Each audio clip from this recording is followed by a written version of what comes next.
Mag-utod nga ginapahayag lookout sa pagpatay kay Governor Roel Degamo, naaresto sang NBI-Antique. Si Kim Salinas nakatutog live exclusive sa San Jose de Buena Vista, Antique. Kim, kamusta dira?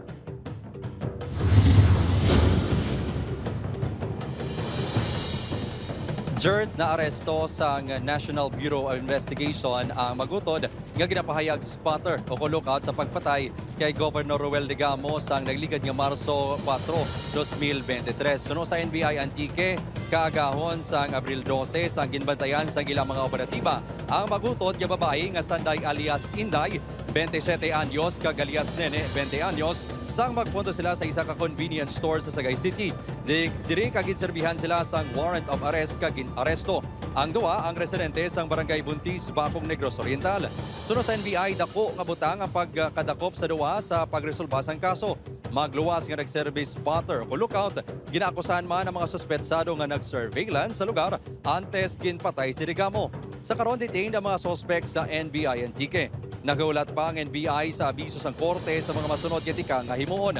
Mapag-on nga nagpanindugan ang mga suspetsado nga wala sa kamaturan ang akusasyon batok sa ila. Ayara kuno sila sa Sagay City bangod tumando kang ilamay sa lugar. No comment lang anay kuno ang duwa sa ginpamangkot kundiin sila kag ano ang gilaginahimo sang natabo ang krimen. Yaring kabahin sang pahayag sang mga suspect. Gaano po katotoo na may kinalaman kayo dito? Hindi po yan totoo. Ikaw, ma'am? Paano po natin yan nasabi? Hindi ko po masagot yan ngayon.